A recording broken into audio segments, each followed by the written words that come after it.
Bonjour, aujourd'hui je vais vous parler d'un reportage que j'ai fait au Congo en 1999. Ce reportage dont je vais vous parler m'a vraiment foutu la trouille. Vous allez voir pourquoi. Alors nous sommes en juillet 1999. Le président du Congo est Laurent Désiré Kabila. C'est un type qui est arrivé au pouvoir il y a 2 ans. Il a renversé le président à vie, Mobutu, qui était soutenu par les Français, et il décide, chose étrange, de rompre avec tous les gens qui l'ont soutenu, dont les compagnies minières, les Rwandais et les compagnies minières. Alors, comme par hasard, quelques semaines plus tard, il y a une résistance anti-Kabila qui s'organise à Goma, à une centaine de kilomètres de la frontière rwandaise. Cette rébellion est bien entendu aidée par les Rwandais, mais pas seulement par les Rwandais, évidemment, par les compagnies minières qui donnent armes et munitions. Moi, je décide d'y aller. Donc, j'atterris à Kigali. De Kigali, je prends la route, traverse la frontière et arrive au Congo.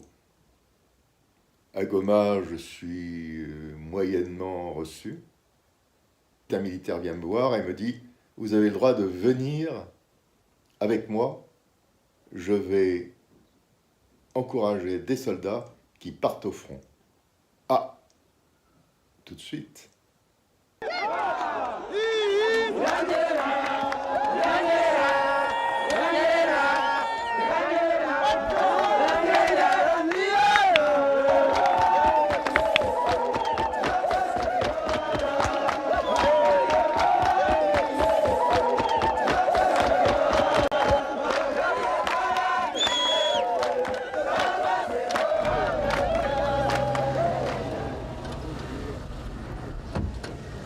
Vous comprenez tous Lingala? Il n'y a pas de problème? Qui ne comprend pas Lingala? Il faut que vous soyez correct avec les habitants des villes et des villages que vous traversez. Vous êtes là pour les libérer, pas pour les violer ou les voler. Et sur l'aérodrome de Goma, j'aperçois des Blancs. Je me renseigne, ce sont des mercenaires russes et ukrainiens. Ce sont des gens qui ont une compagnie aérienne et ils se vendent au plus offrant. Ils livrent des armes un peu partout au Congo. Moi, je leur demande s'il n'est pas possible de partir avec eux. Évidemment, c'est une question de pognon. Et à ce moment-là, l'un d'eux me dit « Ah, écoutez, après-demain, on a une mission assez loin de Goma. C'est environ à 950 km de Goma. On a une mission dans un bled qui s'appelle Lodgia. La piste est très courte. On doit s'y poser en catastrophe. On reste 10 minutes. On balance tout ce qu'on a à balancer et on s'en va. Si vous voulez venir avec nous, on vous balance avec, mais il faut payer. » Moi, je suis d'accord. Je dis « Ok, d'accord. Bingo. » Mais moi, je mets une condition, c'est qu'ils puissent revenir une semaine après, une semaine et demie après. Parce que je ne me vois pas rester plus d'une semaine et demie dans un village. Je ne vois pas vraiment ce que je pourrais y faire. Et voilà. Me voilà parti à Loggia. Ouais, le voyage s'est très très mal passé. Parce que les pilotes ont la trouille des missiles à courte portée. Et donc ils montent à 5000 mètres. Et moi je suis dans la soute qui n'est pas pressurisée.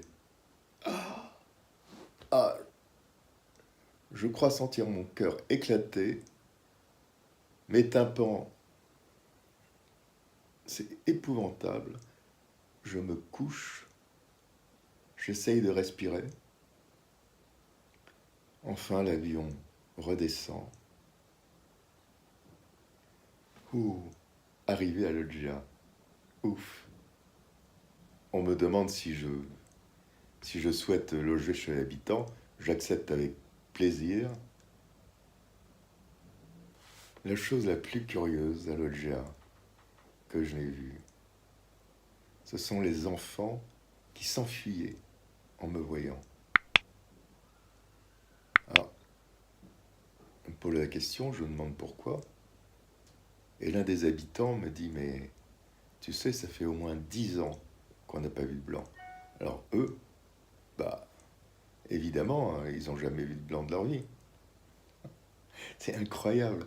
Là, je me dis, ah oui, là, je suis dans un autre monde. Hein, je suis vraiment dans un autre monde. C'est là où je rencontre un type complètement invraisemblable. C'est un pasteur évangéliste qui est en même temps commissaire politique rwandais. Vous savez ce qu'il me dit? Ah, mais moi, je suis très opérationnel comme commissaire politique, car j'écoute absolument tout ce que les gens me disent en confession, et comme ça, je peux avoir une vision exacte de ce qui se passe à Loggia. Ah, j'hallucine. Qu'est-ce que vous faites? Nous sommes en train d'organiser pour que les choses ne s'empirent pas, pour qu'il y ait quand même la paix et le calme, surtout, pour qu'il n'y ait pas de débordement. J'encadre la population dans le cadre de l'Église. Et c'est là où je leur explique, parce que la sécurité, à l'époque du président Mobutu, la sécurité c'était pour garantir le pouvoir d'un individu. Mais je leur explique que la sécurité de Dieu, c'est aimer son pays, et aimer les autorités, respecter les lois établies par les autorités, et prier pour ces autorités pour qu'eux aussi mettent en pratique ce qu'ils nous recommandent. Et c'est ça, en quelque sorte, d'après moi, la sécurité. Et c'est ce que je suis en train d'expliquer aux gens. Les gens m'écoutent. Et vous avez trouvé qu'à Loggia, il y a harmonie entre le peuple et les militaires. Il n'y a pas de problème. Nous nous comprenons. Et grâce à ces prédications, même le sida est guéri par la foi en Jésus-Christ, le Dieu d'Escatène. Pardon? Oui. Ce que les hommes de science trouvent impossible, à l'Église du Dieu vivant, c'est possible. D'autre part, il me dit aussi qu'il a des remèdes contre le sida. Ces remèdes, en fait, je les vois, ils refusent que je les filme. Ce sont des petites pilules de sel, mais il me dit, c'est grâce à la bonté divine que j'ai eu ces remèdes. Alors d'autre part, bon, je vais évidemment me balader dans la ville, elle est presque désertée. Et puis il y a vraiment une peur des habitants, du peu d'habitants qui est là, qui se regroupent, mais qui s'éclatent rapidement. Il y a vraiment une peur de ces habitants-là, parce qu'ils voient dans l'armée, l'armée, ces gens qui ont été embrigadés par la nouvelle résistance contre Kabila, bah, il voit chez ces gens-là brutalité, pillage, viol. Voilà. Voilà, parasitiste d'Isaïe, au Congo aussi. Pourtant, une discipline de fer est appliquée. Tout homme pris en état d'ébriété est immédiatement puni.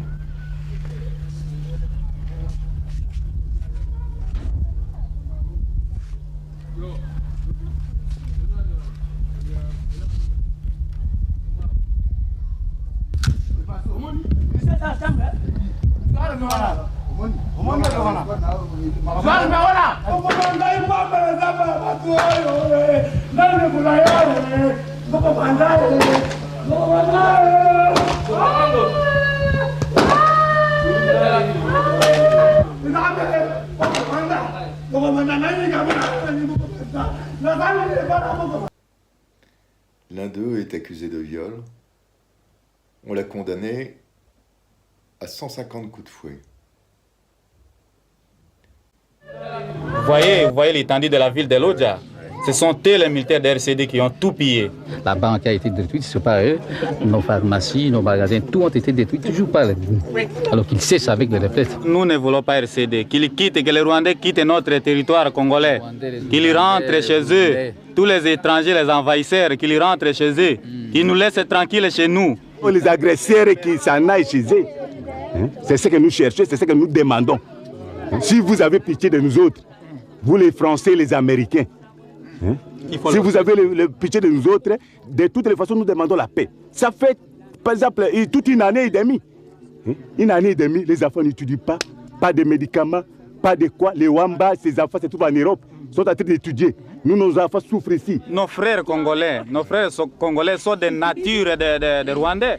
Ce sont les Rwandais qui les dictent pour qu'ils viennent nous faire ce qu'ils veulent. Nous voulons vraiment la fin de la guerre. Nous voulons la fin de la guerre. Ils sont les agents d'exécution pour cette force-là. Ils ne font qu'exécuter à l'heure dit. C'est pourquoi nous nous sentons maintenant engloutis, envahis. Alors les gens là commencent à vendre petit à petit. Bon, ici, c'est les gens qui bricolent les réparations vélo. Et ils se débrouillent pour trouver quelque chose à manger à base de leur travail ici. Ok. Mais actuellement, ils n'ont pas de l'argent. Nous ne voulons pas la guerre. Vraiment qu'il se termine. Ça fait déjà longtemps. Tant des années, il y a que la guerre, il n'y a pas la solution. Il n'y a pas l'hôpital. L'hôpital ne fonctionne pas. Alors, ils signent. Il n'y a pas de médicaments. Il n'y a pas à manger. Alors, nous sommes en train de pas de médicaments, même vraiment les moyens de se déplacer, mais des déplacements difficiles. Nous vivons vraiment, en tout cas, ça ne va pas. Comme des bêtes. Ça ne va pas. La population, nous sommes en train de souffrir, de mourir, un peu partout, beaucoup de maladies. Oui. Avant, nous, on vendait des carburants ici. Bon, on prenait par exemple l'avion d'ici à Kinshasa, on achète les marchandises, on arrive ici, on va les vendre. Nous aurons donc de l'argent. Les bateaux aussi, ça fonctionnait dans de très meilleures conditions. Mais pour le moment, vraiment, ça ne va pas. Pour le moment, pas de circulation, pas de déplacement, pas de quoi, pas de... C'est ça. Nous sommes bloqués. Nous sommes bloqués. Ici, ce que nous vendons, ça n'y est pas. Au lieu de nous envoyer ici des gommes jusqu'à Lodja, ça n'y arrive pas. C'est probable, pourquoi pas? Puisque vous voyez les gens en train de souffrir. Lorsqu'on a la paix, alors on peut travailler par-ci, par-là. Vous voyez maintenant, moyen de communication, il n'y en a pas. Moyen de déplacement, il n'y en a pas. Et alors, comment est-ce que les gens peuvent vivre en paix? Nous voulons la paix, puisque si la paix est liée, on aura beaucoup à faire. Il n'y a pas du mal pour qu'on ait la paix. C'est ça que nous cherchons pour que la paix règne partout. Alors, ça fait une semaine et demie que je suis là. Je commence à me dire, bon, bah oui, il faudrait peut-être bouger un peu. Il faudrait savoir quand l'avion revient. Je vais voir le commandant de la place qui a une radio pour joindre Goma. Et celui-ci me dit, écoutez, la radio, elle marche plus. Elle marche très peu. Moi, il m'envoie des informations de temps à autre que j'arrive à capter, mais on est vraiment en dehors de tout ici. On n'arrive pas du tout à communiquer avec Goma, ou presque pas. Et ils ne nous ont rien dit. Alors moi, j'insiste en me disant, bon, ben, vous savez, bon là, il faudrait quand même que je m'en aille. C'est pas que je suis pas bien à Loggia. Le problème n'est pas là. Le problème, c'est que j'ai des traitements, j'ai des médicaments à prendre, que je prends tous les jours, qui sont très importants pour moi, parce que je suis épileptique, et que la réserve de médicaments s'amenuise. Donc, je commence à avoir un peu la trouille. Et pas vide, hein, mais ça s'amenuise. D'autre part, je n'ai plus beaucoup de cassettes. J'en ai encore 5-6. D'un seul coup, je me dis, bon, il faut essayer de partir autrement. Alors, l'avion, il n'est plus là. La voiture, il ne faut même pas y penser. Il y a 900 km ou 950 km jusqu'à Loggia, il y a des jungles, il n'y a plus de route. Le Congo, c'est fini, il n'y a plus de route. En plus, il y a des pillards, il y a même plus que des pillards, il y a des chefs de guerre, etc., etc. Et puis, non, il ne faut même plus y penser. Alors un jour, on me propose d'aller à 150 km de là, à Benadi Bélé. Je dis oui, avec plaisir. Et hop, nous voilà partis à Benadi Bélé. Là, il y a encore un semblant de route, mais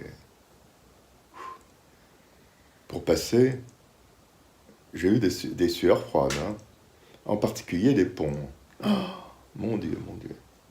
Des ponts écroulés, qui tiennent encore avec des poutres. On se demande comment. Oh là là là là là là. Ah, ça craint vraiment. 90% des pistes n'existent plus faute d'entretien. La forêt équatoriale a donc repris ses droits. Les guerres ont détruit les infrastructures comme les ponts et les bacs.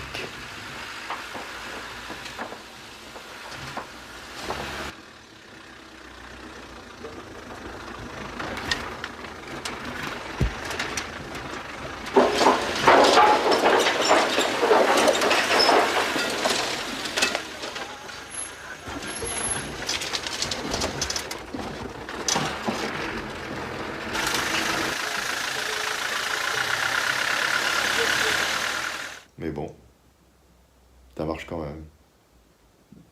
Et puis l'inquiétude me prend vraiment.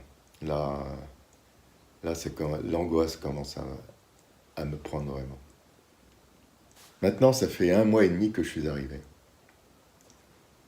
Je commence à restreindre mes médicaments. J'en prends 1 sur 2. J'ai vraiment la trouille. Vraiment. J'ai vraiment la trouille. D'autre part, j'ai un autre problème. Mon fils a 10 ans. Il m'attend en France.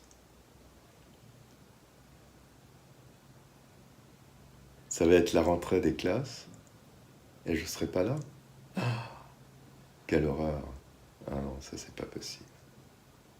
C'est pas possible. Alors je vais voir le commandant du coin.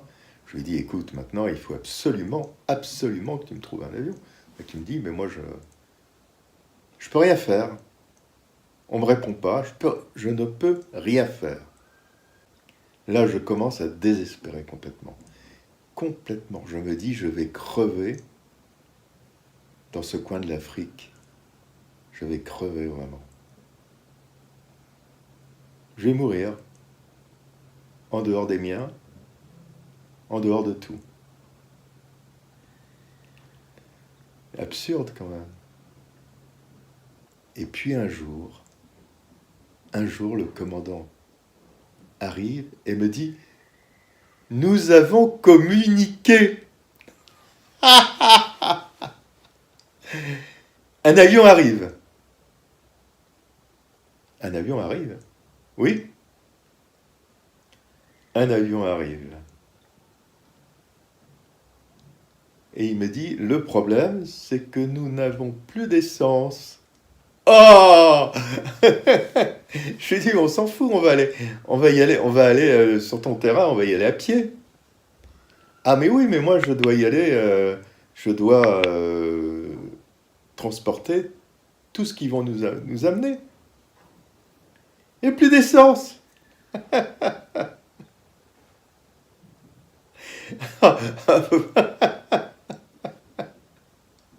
Je les vois en train de transvaser l'essence. Ah, c'était trop. C'était trop. Il y en a. La Jeep ici était pleine. Bon, comme celle-ci manquait, et puis une petite quantité, on a tiré pour l'utilisation. Le carburant arrive dans l'avion. Vous voyez? Ouais. On essaie de mettre une petite quantité pour nous faire parvenir à l'aéroport. Et puis... Le carburant arrive à eux? Ouais, nous sommes sûrs. Nous avons communiqué. Oh.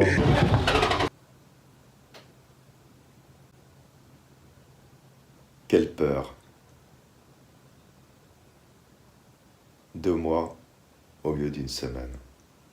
Quelle peur, vraiment. Je suis arrivé juste à temps pour voir mon fils rentrer à l'école.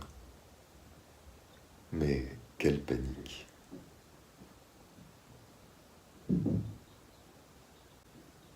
En tout cas, c'était un super reportage. Oui, c'était un super reportage, avec des gens super. Des gens extraordinaires. Naturels. Des gens extraordinaires. J'en ai un souvenir horrifié à cause de cette attente, mais en même temps extraordinaire. Fantastique. Écoutez, à très bientôt pour d'autres aventures. Vous allez voir, j'en ai plein à raconter. À bientôt. N'oubliez pas, j'aime. Et abonnez-vous.